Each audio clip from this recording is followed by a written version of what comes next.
Okay, so welcome everybody and thanks for joining us to this roundtable of MEDirections on COVID-19 and the MENA conflicts. So the debate will start very soon. I'm Stefano from the Middle East Directions program, and I would just like to briefly illustrate the rules of the event. So first of all, presentations will last 10 minutes each. We expect 1 hour without interruptions. So please ensure your microphones are muted. The Q&A session will take place after the presentations. So to prevent distractions, please refrain from typing questions and comments in the public chat during the presentation. Another point is to ask a question. Write down your name in the public chat, wait for the acknowledgement by the chair during the discussion, and remember to unmute your microphone, and then speak up. And the written questions shall be submitted to the general chat.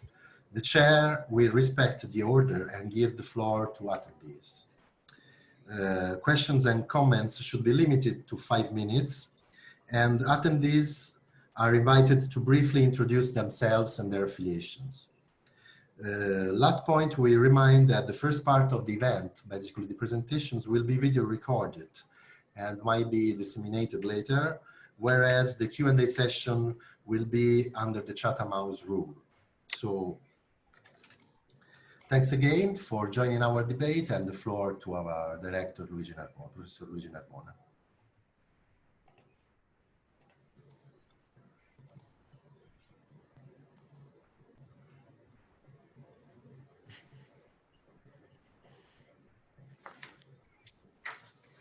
Yes, hello, good afternoon, everybody.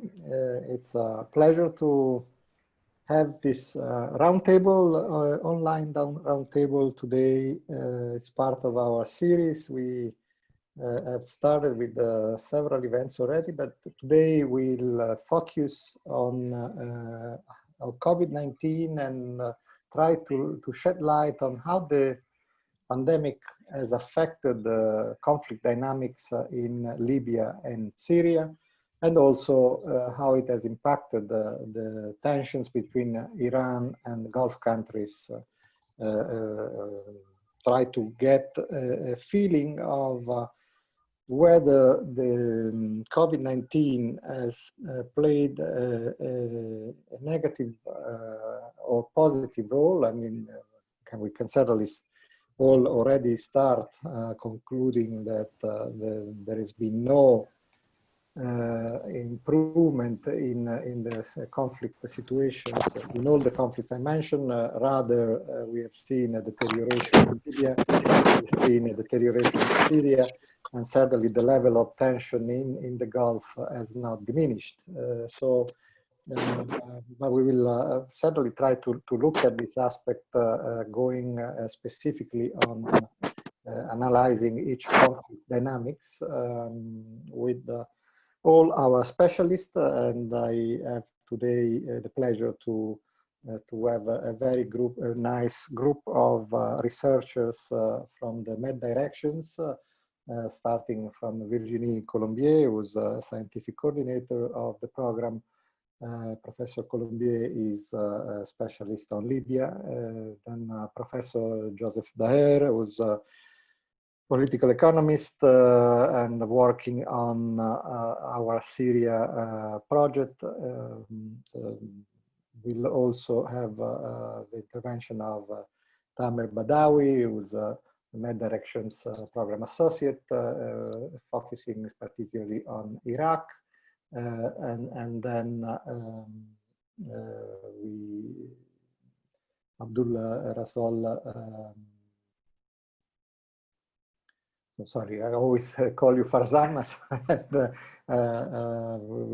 who's a specialist on Iran, and we have had the pleasure to write things together on the specific dynamics in the Gulf, particularly in the growing tensions between Iran, Gulf countries, and the United States.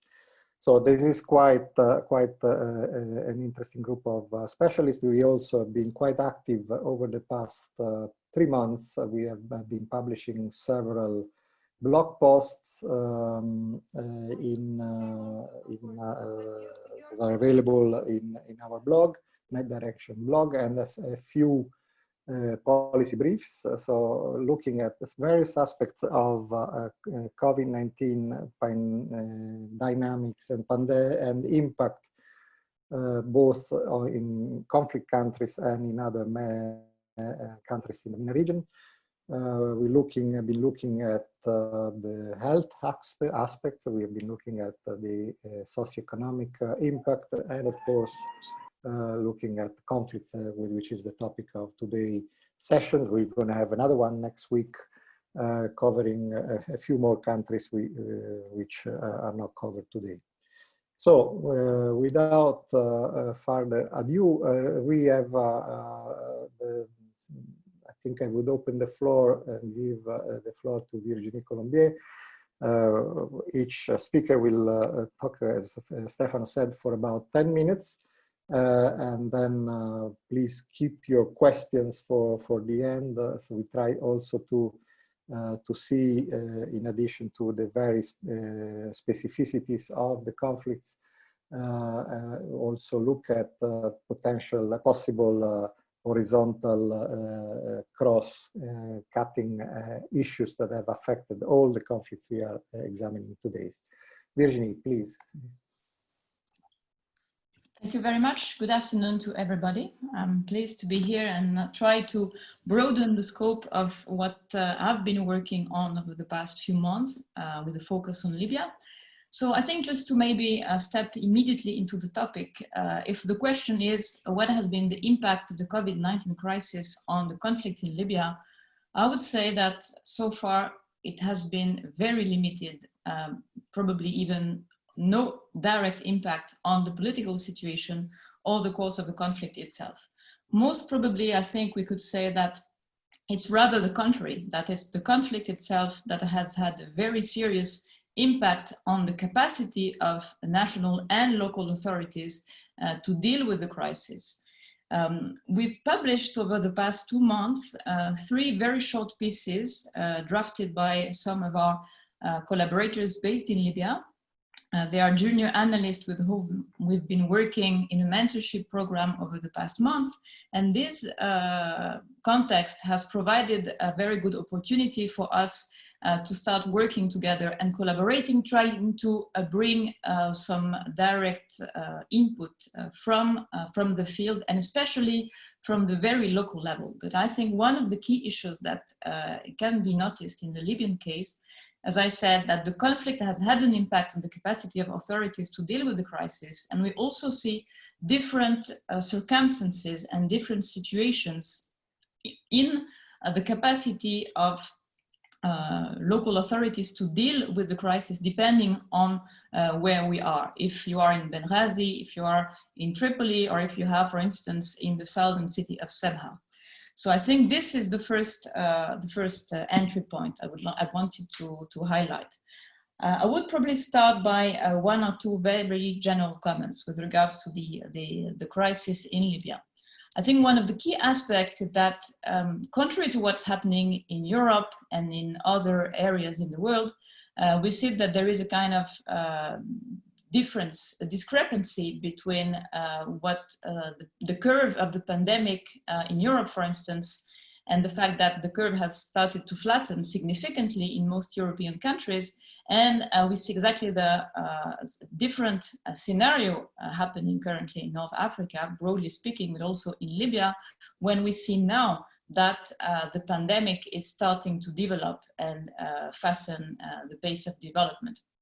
I think it's very important because authorities in Libya, either we talk about, whether we talk about the internationally recognized government in Tripoli or the interim government in the east, have taken quite early measures to try and deal with the crisis already at the beginning of March, trying to follow up on the steps of what European countries had decided, for instance, establishing lockdowns and curfews, closing the airports very rapidly. I mean, the airports that were still functioning, obviously. And they are now in the very moment in which the pandemic is accelerating in the country, starting to rethink, to think of reopening and let's say, making the measures a bit softer. So the first, I think, very important point is this discrepancy between what the pandemic curve looks like in Libya and the measures that have been taken so far.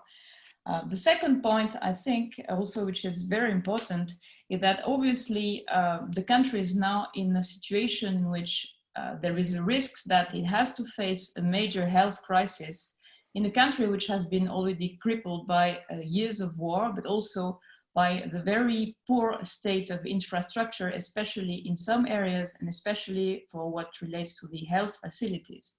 The situation has been made worse by the fact that, especially over the past year, we've witnessed systematic, or at least very regular, targeting of hospitals, ambulances, and medical infrastructure in general by some of the fighting parties. And there are a number of very well known cases, for instance, in Tripoli, when the forces allied to the Libyan Arab forces led by Haftar targeted even the very health facilities that are supposed to be taken care of the people affected by the virus. So obviously this has made the situation much more difficult. One thing that I think, if we want to go to keep or to remain at the national level, another important feature maybe to highlight is the fact that obviously beyond the health crisis itself, the COVID-19 crisis is increasingly having an impact on the economy and the socio-economic conditions of Libyans, wherever they are. Of Libyans, because a number of activities have been forced to shut down. There is very limited capacity and measures that have been put in place by authorities. Same thing, I mean, either in the West or in the East, to deal with this and to compensate for the loss, the economic loss that many, especially small and private, small businesses, also, but because of the very fact that many of them are not registered, so it's very difficult to have a clear idea, assessment of what the situation is, and the authorities have not in the capacity to provide kind of safety nets and compensations at the economic level to help and support the people that have been directly affected by this. This is obviously also made even worse by the fact that it's been now several months that all the major oil facilities in Libya have been shut down as part of the conflict between, let's say, the Western and the Eastern coalition, which means that every month the Libyan state and the Libyan central bank is losing like several millions of dollars in terms of oil revenues. All this, I mean, obviously adds to the already very gloomy landscape in Libya, has a direct impact not so much on the fighting forces, but much more on the ordinary citizens, or on the ordinary Libyans, but also on the thousands of migrants that have been locked down in Libya since the beginning of the crisis. So this is obviously part of the war, part of the policies in terms of migration management, some of them are being implemented on behalf of the European Union, but not only. And we see, and all the reports converge to highlight the fact that the situation of migrants is becoming increasingly difficult, that in addition to the already very bad conditions in which they were detained and then they were released, but they've been living, it's increasingly difficult for them to make a living, which means that they struggle to find food. Because of the lockdowns, it's been also very difficult for local organizations and international organizations alike to provide food delivery and the basic services that were previously delivered to these populations. So this is another layer in the crisis that adds up to all the very negative factors I've already highlighted. If we want to maybe shed light more specifically on a few features that we can observe from the 3 cases that I mentioned that we focused on through the blog post. So we published basically 3 short pieces. One of them on the situation in the city of Sirte, which is this city basically on the front line in this moment between the Eastern and the Western coalition, to put it very schematically. That is probably going to be another area for direct fighting in the coming weeks. And so we have a collaborator there that published something early on the crisis. We published something else on the overall situation in Tripoli and Western Libya. And another one on Sebha, we also have a collaborator there. If we look at what our colleagues say about the situation, I think there are a number of key important ideas. The fact that the competition between the 2 rival sets of authorities, I mean the 2 rival governments in Tripoli and in the East, have made effort to deal with the crisis very difficult. There's been competition between the 2 governments to be the one that would be the most efficient in dealing with the crisis. In many cases, and especially in the cases of Sebha, for instance, this city located in the southwest, we've seen that both governments have set up a number of bodies and committees to deal with the crisis, but not coordinating between themselves. So creating lots of confusion with regard to who is responsible for what, and in the end, leading to significant waste of resources and confusion in the eyes of the local population. Other things is also the overall lack of transparency, both as a result of the limited capacities of the authorities, also because of problems in terms of testing. So we have a situation today in which we have something like 760 cases confirmed. Just to give you an idea, 10 days ago it was 450, so we're really in the increasing phase. And only 21 confirmed deaths, but here again, it's not very clear to what extent we can trust these figures. So problems in terms of information and transparency, lack of coordination, disorganization, which led to a number of initiatives by citizens themselves, organizing at the local level to provide alternative means to deal with the crisis, from disinfecting streets to providing equipment, protective equipment, etc. Obviously, this was something that might have been sufficient 1 month ago when the pandemic was still very limited in scope and numbers. It remains to be seen, but it's quite doubtful that it's going to be enough if the situation seriously deteriorates. This, I think, is probably one of the key features. The city of Sebha in the south has become the epicenter of the pandemic over the past 3 weeks, last month. The situation there is very problematic, and I think it illustrates very, very directly what I was talking about in terms of the competition, the lack of coordination, the lack of means, and also the poor state of the infrastructure. Reaching Sebha has become extremely difficult because it's something like 800 kilometers of desert roads in very bad shape. The airport is not functioning anymore, and there is only one medical center in the city that is the medical center for the whole Libyan southwestern region, with this very, very important lack of equipment, but even most importantly, doctors. So the fact that the epicenter of the pandemic in Libya is actually there makes things very difficult. And it's also quite worrying because despite the difficulties in moving and traveling from one part of Libya to the others, because of social and family links, people actually move. It means that, for instance, after the latest religious feast at the end of Ramadan, and after Eid, we witnessed a number of families leaving the city and going back after visiting their relatives in the city, going back to several other cities, be it in Benghazi, in Ajdabiya, in Sirte, in Tripoli, which obviously increased the risk of contamination. I would say that this is the kind of overall picture. We can enter more in details when we can have questions and in the second phase.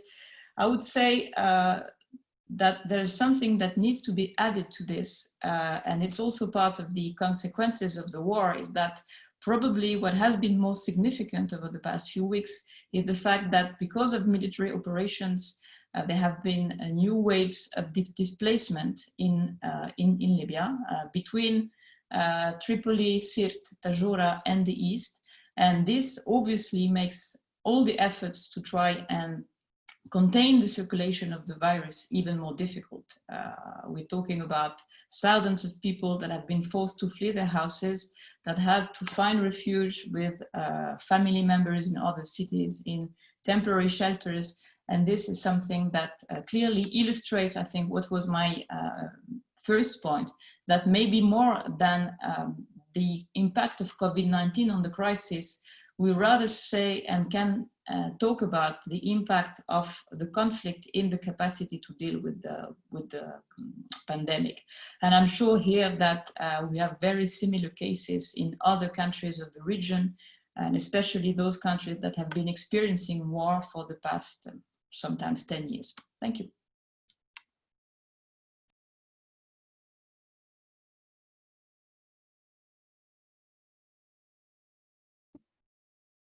Luigi, we can't hear you.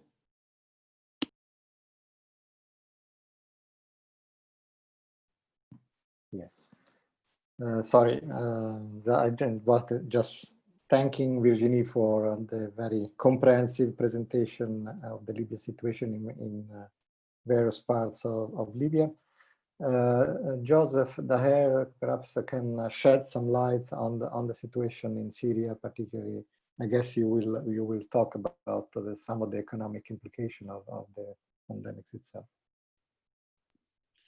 Thank you, Luigi. Thank you to all the panelists and the MEDirection program for organizing this event that I think is great. And I hope we can have a good discussion following our interventions to have an exchange. Indeed, regarding Syria, and in continuation to what Virginie said about Libya, the main effects of the pandemic were not on the on issues of dynamics of the war. Dynamics, especially at the front lines, for example, between regime forces assisted by Russia against, for example, areas controlled by various opposition groups or Hayat Tahrir al-Sham and Idlib, or regarding a change in situation in the northeast controlled by the Syrian Democratic Forces. The main issues were socio-economic, but also political, and I will come back to it through my presentation. So what we could say regarding the conflict dynamics is that in Idlib, the ceasefire has lasted more than a lot of analysts had expected. This is more due, this is linked to the particular relationship between Turkey and Russia, the lack of ability of the Syrian regime to go further in Idlib because of its basically its weaknesses, military weaknesses. And when it comes to the northeast as well, we have seen no developments, military developments, major military developments on these areas. The major developments that occurred is rather internally in both areas. For example, in the northeast, we've seen increasing collaboration between various Kurdish parties and an agreement signed between the Syrian Democratic Forces and the PYD with other Kurdish political actors linked to the Kurdish National Council. So a form of Kurdish national reconciliation on this side. And in Idlib, we've seen internal battles between various Salafi jihadist forces in terms of influence. Now, COVID in Syria in terms of humanitarian aspect is like most of the region, we have official statistics in which they're very low usually. The official number of deaths in Syria because of COVID is 9 deaths, while only 200, nearly 270 cases registered. Obviously, we cannot know exactly if these numbers are true. The pandemic has been dealt with a lot of opacity and repression. Every doctors that wanted to publicly comment on this were the target of repressive forces. There were even an announcement by the Ministry of Interior that any kind of information on the issue outside of official channel would be punished by the regime. And this is maybe one of the main aspects. And again, I don't think Syria is particular in this. All the regimes in the region have used and instrumentalized the pandemic COVID to increase their repression. Especially we can see this in Algeria and Egypt, but elsewhere as well.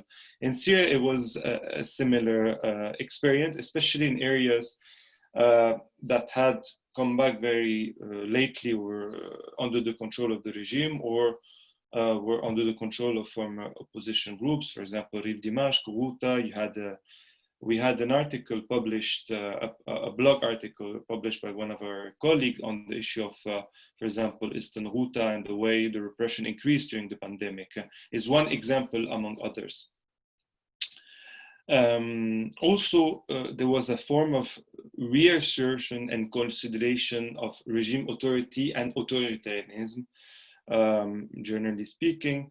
And how did Damascus wanted to consolidate its power on the 70% nearly of the territories it controlled? It was through its different networks of what I call power networks that are rooted very often or on clientelist or on militia dynamics or primordial identities, whether sect, whether ethnicities, etc.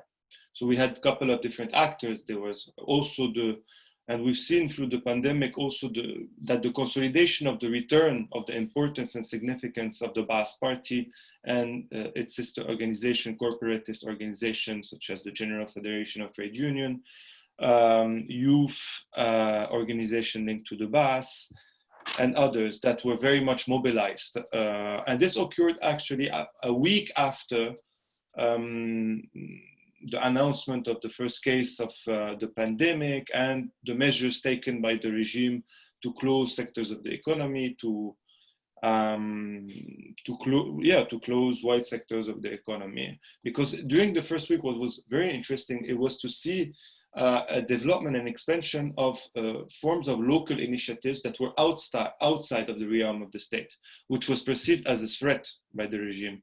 And very soon after a week, what occurred is that the regime or co-opted these kind of local initiatives from people on the ground or were repressed to instead to mobilize its own power networks, to consolidate its authority on the field. And this is what we witnessed. Ba'ath, businessmen, militias, NGOs, or what we called gongos, governmental organization, were all mobilized to consolidate and reassert the authority of the regime.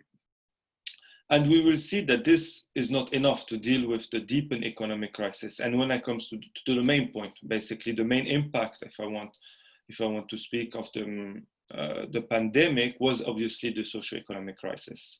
But it was not per se a turning point. It just as throughout the world, the pandemic is not like something that was a turning point. It accelerated and deepened the crisis. This is very important, I think, to put forward, is that the pandemic accelerated all the socioeconomic problems that Syria was facing. We had huge sectors of the economy completely paralyzed or stopped, being forms of tourism, especially that in the past few years, you had increasingly religious tourism, especially from Iran, coming to Syria, that was completely stopped, and other, like all the sites linked with touristic if you want, sector with the restaurants, cafe, etc., were completely closed. In transport, in construction, in trade, all these sectors were completely paralyzed. Some estimated, university teacher in Damascus estimated that $1 billion the cost of the pandemic each month from March to April and May. Since the beginning of June, 1st of June, large sectors, nearly all sectors of the economy have come back, have reopened, not come back to the normal, I would say, but have reopened. But already before the pandemic, the level of poverty was around 85%. We must believe that this estimates have unfortunately increased even more. Just as that sectors of the economy that were paralyzed will need months or years to come back to a kind of normal situation because of the effects of the pandemic. And also we have to take into account, which is also very important, Syria is not the only country in this case, is that the pandemic is global. Therefore, remittances have been also hit very hard. I think the IMF has estimated on a global basis this year, there will be at least a 20% decrease this on a worldwide basis of remittances in the world. In Syria, it's different to have all the statistics, but some had estimated that 50% of remittances had, 50% of the value of remittances have been decreased from 4 million a day to $2 million. And as you know, because of the current situation in Syria, remittances are very important for large sections of the population that cannot deal with the rising prices, the depreciation of the Syrian pound, etc. And coming to this, it's definitely linked. The depreciation of the Syrian pound has reached record level. So just to remind maybe the people here, the Syrian pound was equivalent to 50 Syrian pound was equivalent to $1 in 2011. We reached today 2,500 Syrian pound is equivalent to $1. So the purchasing power of the majority of Syrians has fallen by more than 90%. You had cost of living exploding, especially in Damascus, the capital, going from, I think it was a bit less than 400,000 Syrian pound at the beginning of the year to more than, to around 600,000 pounds during the beginning of the month of June. The state reacted to this pandemic. I'm speaking about humanitarian assistance given by the Ministry of Social Affairs on a very, very small basis. Basically, it has promised in the next 6 months to help 100,000 workers that lost their job. But every month there should be only 20,000 workers to be helped through the distribution of 100,000 Syrian pound per actor, which is not at all enough, especially with the depreciation of the pound, to guarantee them a decent life and to compensate the loss they suffered during the pandemic. When it comes to the humanitarian assistance during the pandemic, obviously, what was already some features of humanitarian assistance in Syria through UN agencies, INGOs, have been deepened through the crisis. So manipulation of humanitarian assistance by the regime, concentrating the distribution of humanitarian assistance to particular areas, groups, etc. And this leads us, these conditions, leads us to the recent events of the protest movement in Sueda and Daraa. Sueda was very much, and in both areas, it is interesting to see that it's both areas in Syria where you have a very low penetration of the state discipline, despite these areas being under the control officially of the regime. So in Sueda, you have a situation, I wouldn't say dual power, obviously not, but a situation where the security services, even though able to repress, etc., are also faced by a group of militias, what we call the men of dignity, that impose some form of pressure on the authorities not to act the way they would like completely. While in Daraa, governorate, you still have former opposition armed groups that retain their arms and organization to some extent. And in both areas, because of the socio-economic situation, but also in Daraa, because of the failure of political reconciliation agreements, they've been increasing tensions. But what is interesting to see is that really, especially in Daraa, we've seen the socio-economic mot d'ordre, slogans at the fore of the protest, and also, especially in Sweden, a new generation of demonstrators that were not necessarily part of the 2011 protest movement, especially young students, university students, and people that just graduated, failing to find work, failing to face the harsh conditions of living, the inflation, etc., with an older generation that participated in previous trickle.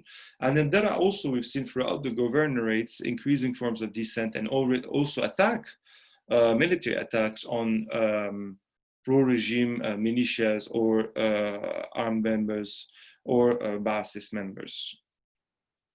So all these elements are quite interesting. I need to finish. Yeah, I will conclude on this, saying that maybe a last thing on this issue is that obviously we have to talk in Syria, in addition to the effects of the pandemic, that today there's also this issue of sanctions. But again, the sanctions just, I think, to some extent contribute to the socio-economic problems in Syria and not the only factor to it. So I will stop here, just saying that the pandemic increased the problems facing by the regime despite its survival because of the assistance of its regime, and it creates more lack of stability and lack of ability for the regime to reimpose a form of passive hegemony on the population. Sorry for having a bit long. Thank you very much.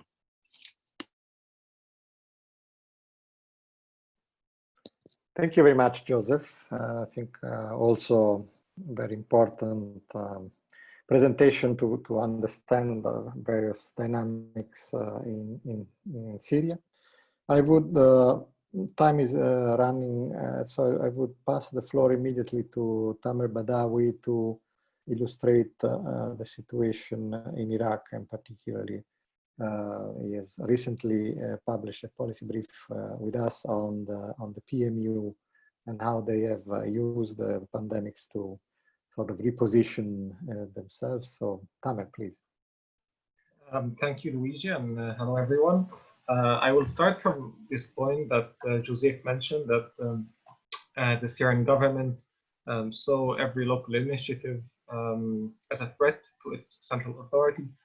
That is the opposite case in Iraq, where the state paralyzed, trying to prepare a fragile health sector, trying to impose a curfew. It is still recovering from a protest movement that started in October. So the state needs every single external initiative to be able to cope with the COVID-19 crisis. So what the COVID-19 pandemic produced is two dynamics in terms of violence and escalation. The first is that sub-state and non-state actors stepped in with fractional and local initiatives, establishing hospitals, providing medical assistance in support of the state, but also advancing their own factional agendas. The second dynamic is that non-state actors, seeing the state paralyzed, saw this as an opportunity to project power and take action. And this is whether in the case of Islamic State or groups that categorize themselves as part of the axis of resistance. Now, there have been in Iraq several crucial events in 2020 that, unrelated to COVID-19, have been accelerating violence and escalation. Now, in Iraq, there are four sources of, let's say, violence and escalation. One is the upsurge of ISIS. The second is the tit for tat between the axis of resistance led by Tehran and the US, The third is the October 2019 uprising that has persisted and continued over at least the first quarter of 2020. And fourth, violence related to the PKK in northern Iraq.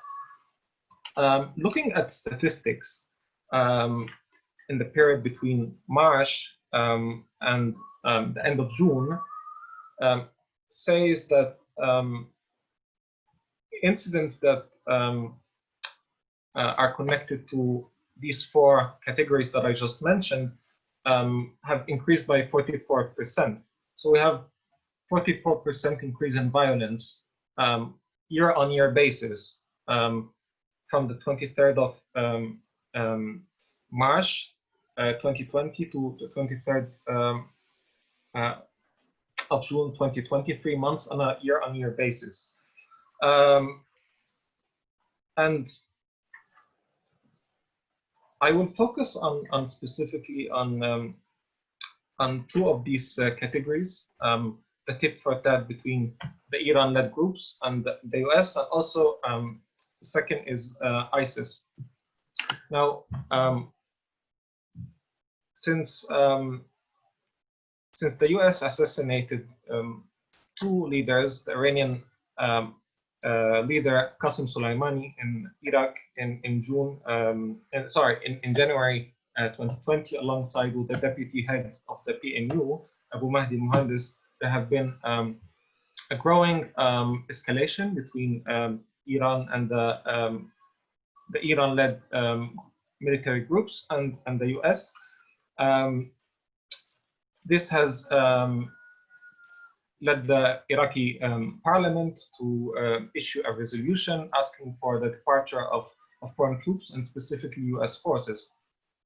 This in turn led the Iraqi and the American sides to start a strategic dialogue that started in the 11th of June, which should decide on the outlook of the presence of American and foreign forces in Iraq.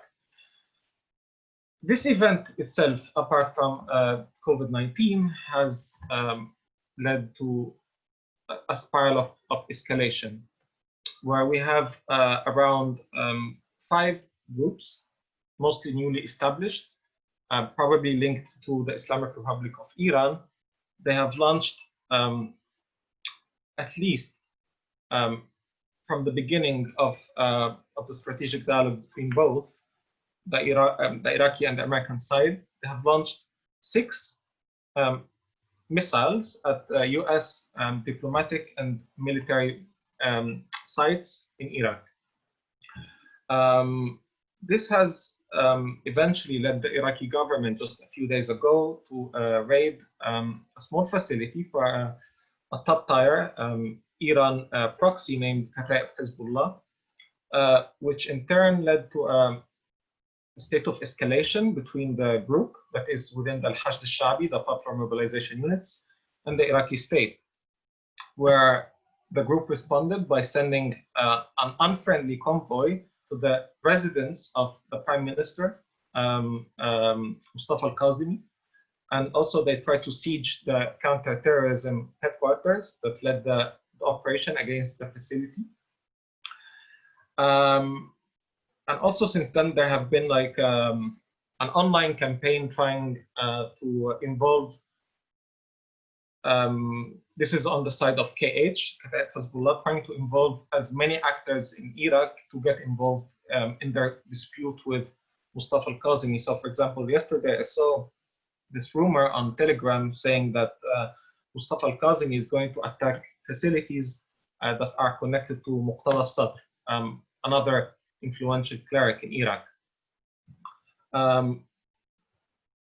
So there is a state of growing escalation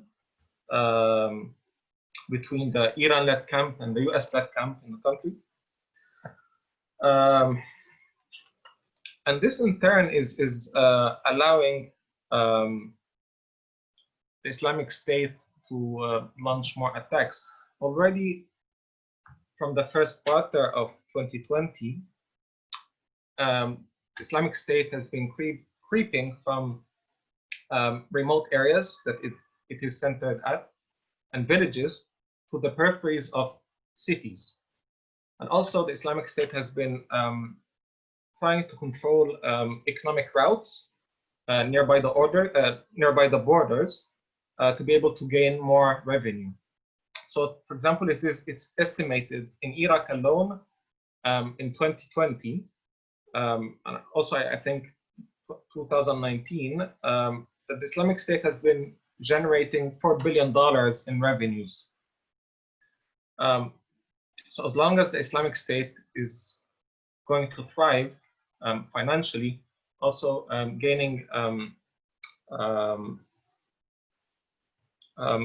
more freedom from state paralysis, tit for tat between Al-Hashd al-Shabi and other actors in Iraq, also under a budgetary crisis that the Iraqi state is suffering from because of low oil prices. So violence driven by the Islamic State will grow. Already, when I checked data from ACLID, I saw that attacks launched by the Islamic State have been roughly the same in 2020 compared to 2019. So despite increasing efforts to suppress the group, it is still thriving.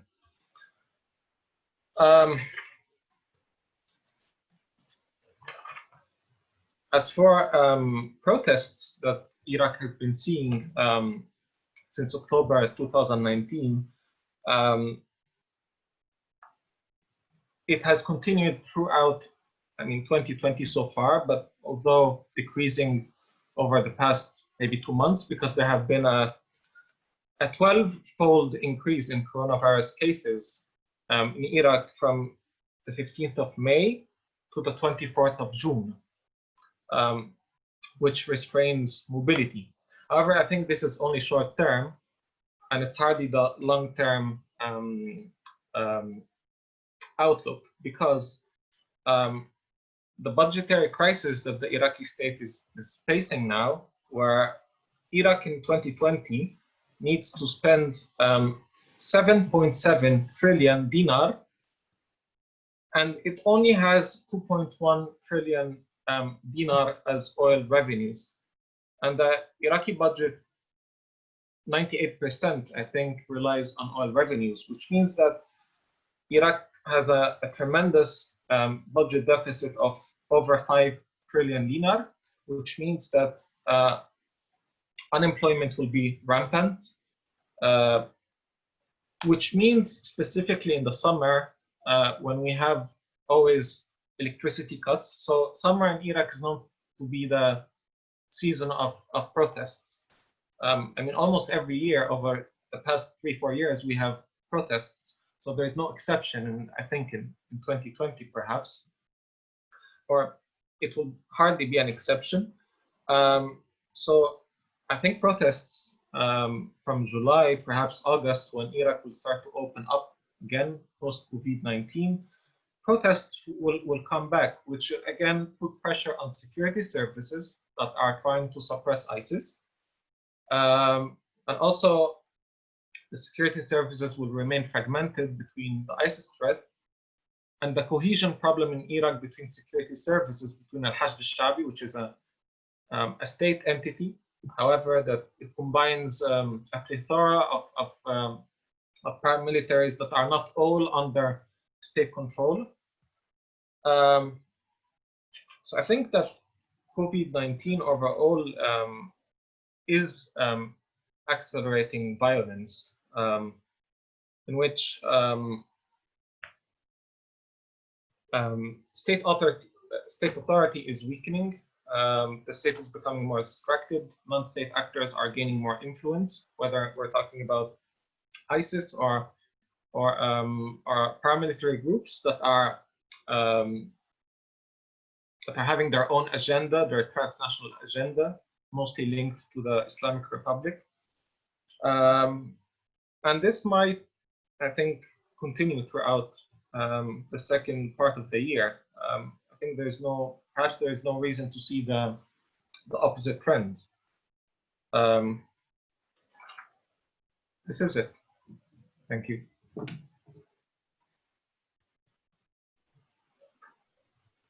Thank you very much, Tamer. Obviously, the situation in Iraq reflects again the presence of multiple crises and the fact that the COVID-19 comes on top of pre-existing trends and does nothing but accelerate certain dynamics. But what it's interesting is what you said about the role of non-state actors and how they have taken advantage of COVID-19 to reposition themselves. Now we move to again to the Gulf and Iran. Abdolrasol Divsallar was been trained by also writing several important pieces on the current dynamics in the Gulf. Will shed some light. We also have written a piece together on how COVID-19 could has represented an opportunity to increase or continue on the zero-sum game being played in the Gulf between the US and Iran. Abdolrasol, please. Well, thank you, Luigi, and the panel, and particularly thank to everyone that is joining us today in this panel. Well, as probably everyone knows, Iran was one of the countries first hit, and let's say mostly hit hard in the MENA region in the Middle East. As today that we are talking, Iran experienced the highest rate of the death just today. 162 people died, and the number of the infected rose to 222,000 people, with almost over 10,670 people died. So this dynamic, of course, I mean, these numbers and these statistics are the one that we, through the official channels, know, and probably, I mean, the experts on the ground are expecting the numbers at least 2-3 times are higher than this announced and official announced numbers.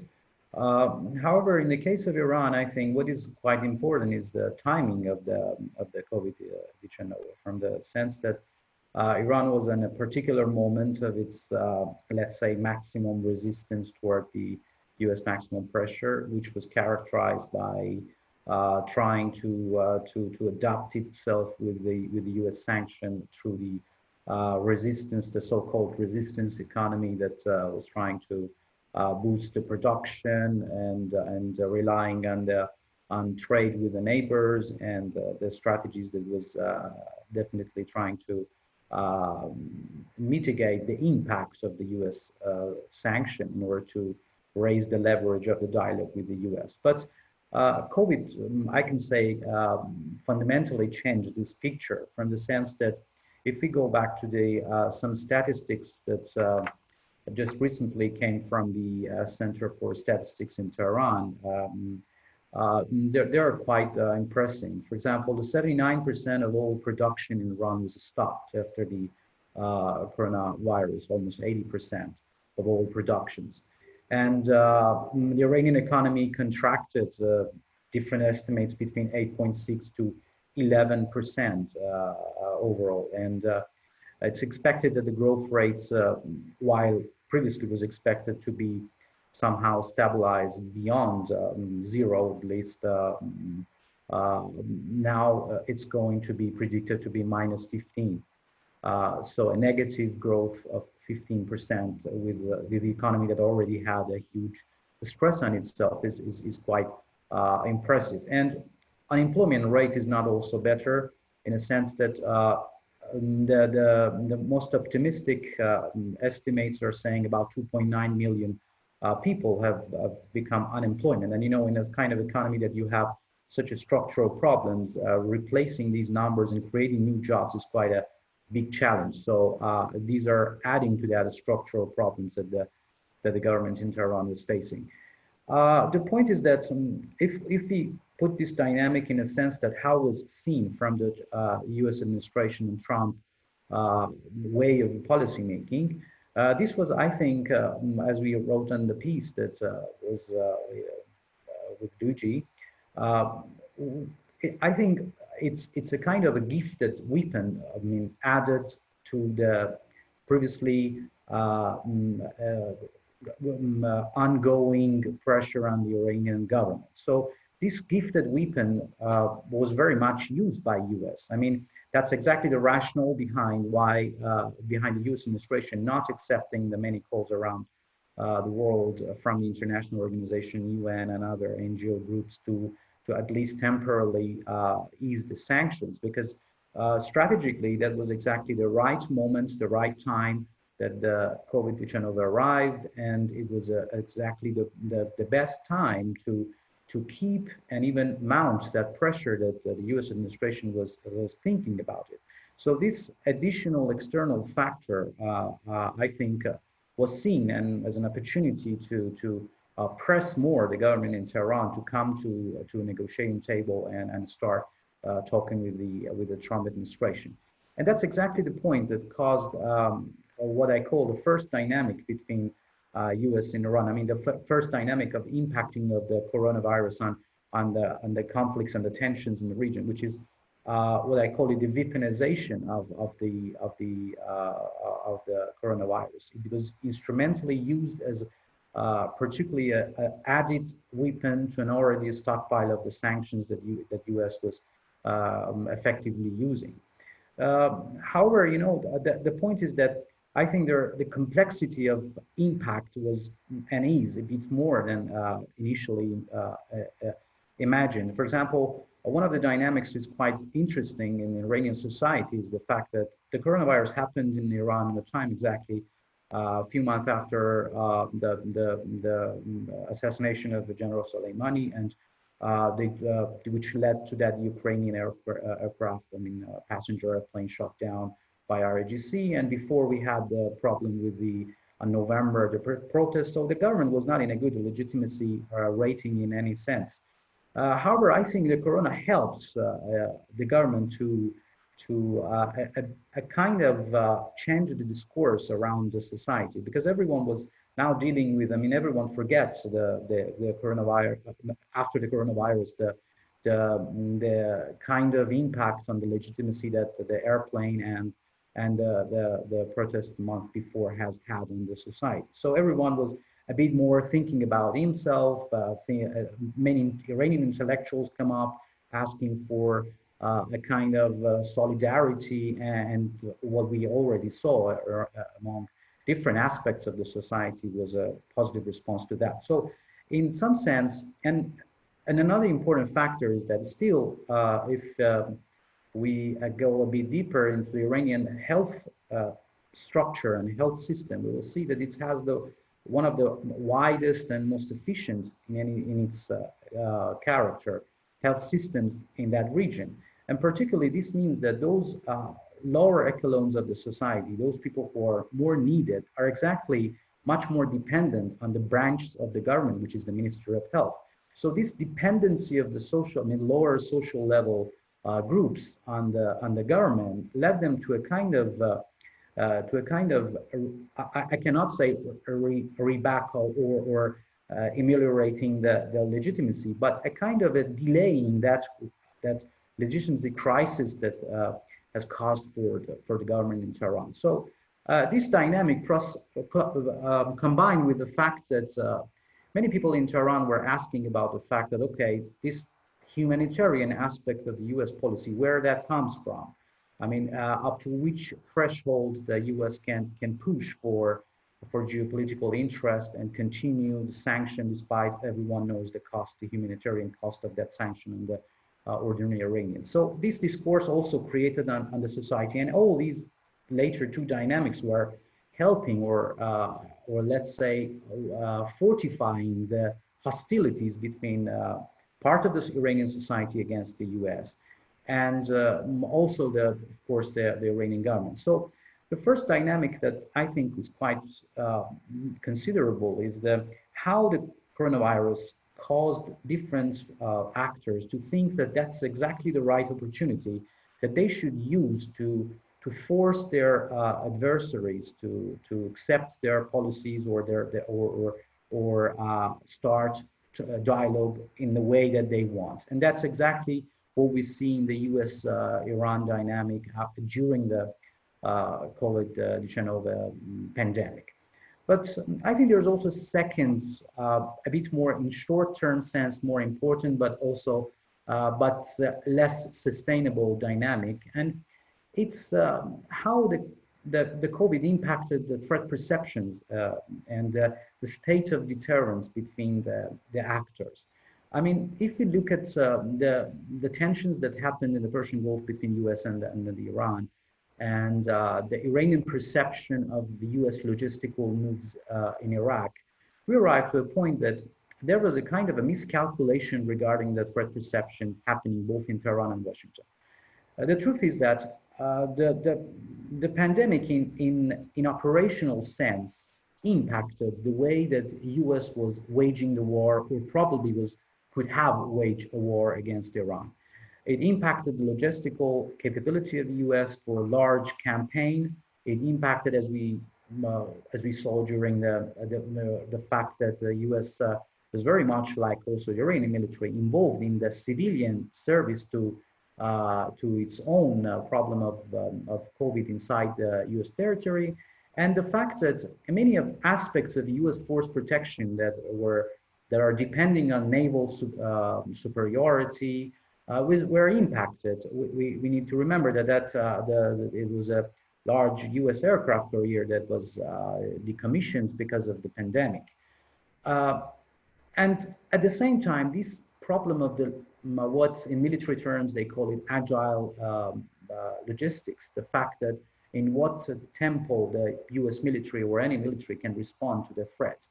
This was in any sense reduced because of the limitations and requirements that the militaries put in force after the pandemic. I mean, if we go back to April and March, we see that US CENTCOM announced lots of new operational directives that were asking for longer logistical patterns. And this in general impacted the force projection of US. On the Iranian side, also the same story happened with some differences.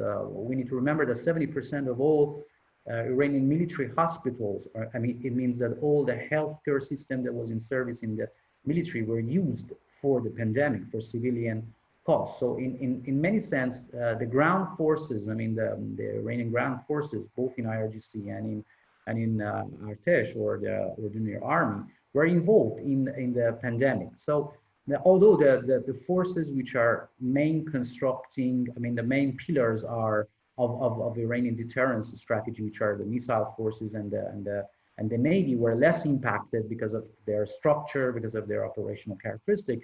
But in any sense, that has caused a kind of change in the threat perception. On the US side, it was assumed that Iran may use this opportunity to gain leverage in Iraq or in Persian Gulf to impact in the Strait of Hormuz. And on the Iranian side, it was thought that US may use the Iranian weakness and the fact that Iran is so much its military involved and with all the resource deficits that it has in the coronavirus as a right moment to impact some cost on Iranian territory or around the region. And that's why this structure, this impact on the threat perception led to what I call it immediate deterrence. There's some small acts by both sides, which are quite escalatory in nature, but at the same time, they're tactical to bring back the deterrence. And that's exactly what we saw in the March and in April in Persian Gulf, the fact that US continued its exercise, which in sense was offensive in the sense that it was simulating the attack to, I think, Luigi, in 1-2 minutes, I will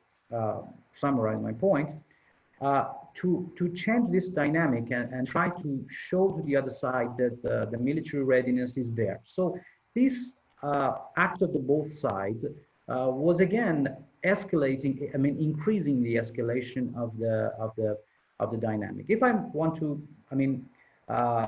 summarize my point, I'm saying that I think that coronavirus was not in any sense impacting the strategic intent of the adversaries in creating an atmosphere of cooperation, but rather it caused, because of the dynamic that it created in the strategic capabilities, which was, of course, the resource deficit, to think of a threat, to new creation of the threat, and that's exactly where the source of the tension increased. So I stop here, Luigi, and thank you for that. I think listening to all of you, and I'm sure our public has got the same impression. It seems that the COVID-19 has just been adding and accelerating to ongoing pre-existing dynamics and increase the level of conflict, if you want, amongst various parties. I mean, in the case of the Gulf, of course, we have witnessed a few signs of behaviors moving to opposite directions. So, for instance, early moments of the pandemics in Iran, we also see a willingness from the part of a number of Arab Gulf countries to come and help Iran in addressing some of the issues. In fact, I think one of the questions that remains unsolved is the fact that if the pandemic becomes an extra factor of which is difficult to manage, then how can the existing dynamic continue without taking care of the pandemic first? And that is one of the issues that perhaps cooperation, as has been called by a number of international actors, from UN Secretary General to the EU and a number of other actors, to stop the level of conflicts, at least decrease the level of conflicts until the pandemic is solved. This could have been a different path, which has not been exploited, but some signs of health diplomacy has been at play. I mean, and I'm wondering, I mean, first of all, I would like to open the floor for questions. I'm sure that there are a number of questions from our public. Perhaps while waiting for those, I ask to all panelists a question of, there is a lot of concern about second wave. I mean, Iran is clearly into potentially growing pandemic dynamics, and the numbers of infections are high again, and we've seen it in that there are a number of cases in Libya and elsewhere where we probably haven't seen the wars, we haven't seen the peak of the pandemics, and perhaps we get into more difficult situations. So how do you assess, I mean, this is open to all, the possibility of trends? I mean, are the trends going to remain the same, with all parties trying to capitalize into and make the situation to their own advantage, or is there a situation in which that there could be a certain moment of stop into ongoing conflicts to address an aggravating situation? Anybody who wants to take up this?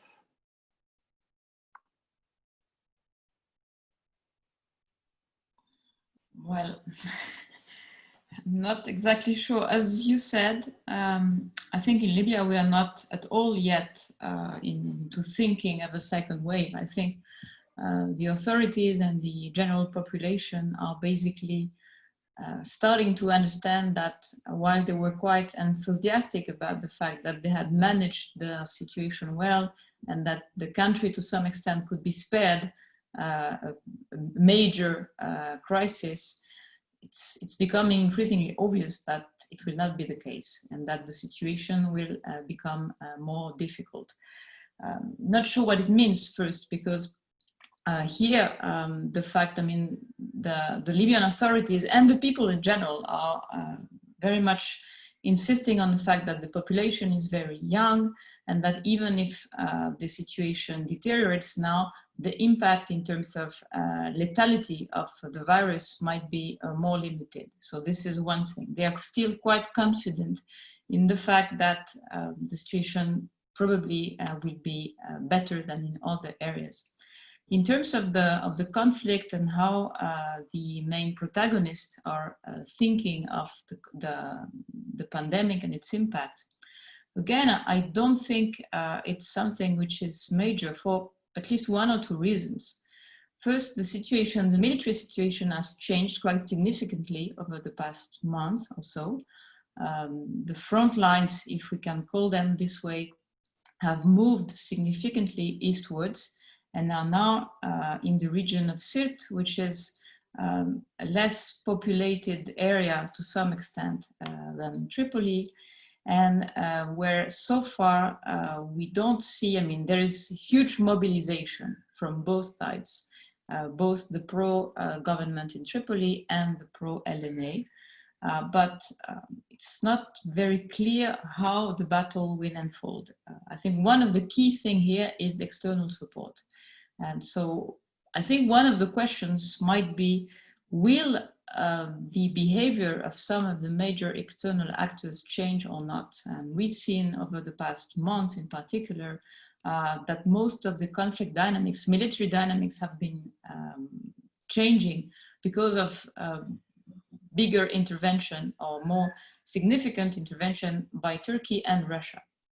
So will they continue mobilizing further and deploying more equipments and more people also on the ground or not? So I think, broadly speaking, what we see is less, I think the capacity of Libyan actors to influence the course of events have reduced significantly. And now much will depend also on the behavior of the main external players. Whatever happens in terms of the pandemic, whether for Turkey on the one hand, Russia, and to some extent the Emirates, what is at stake in Libya remain so important that they continue mobilizing. And here again, I mean, it depends on the type of fighting, but if you're talking about not really a ground operation, what can be the impact of COVID? I mean, we've seen over the past months already that the LNA, the Haftar's forces, have had increasingly difficulty to mobilize people, Libyan fighters.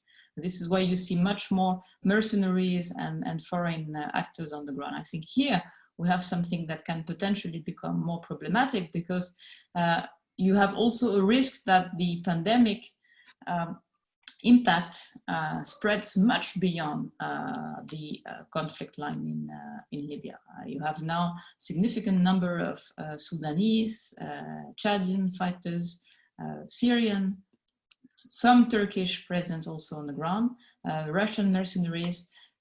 This is making the situation on the ground much more complicated, with lots of still question mark with regards to the behavior of these actors. And also increasingly it's becoming unclear who is really in control of developments on the ground. Because whether you look at the Russian mercenaries, whether you look at the Sudanese and Chadian, etc., it's not very clear to whom you respond. So who has the capacity to stop or to, at some point, put the situation in pause mode is becoming increasingly unclear. Here, the economic and financial aspect might have an impact too. Yes, if I may, Luigi, as well. Yeah. No, continuing on what maybe Virginie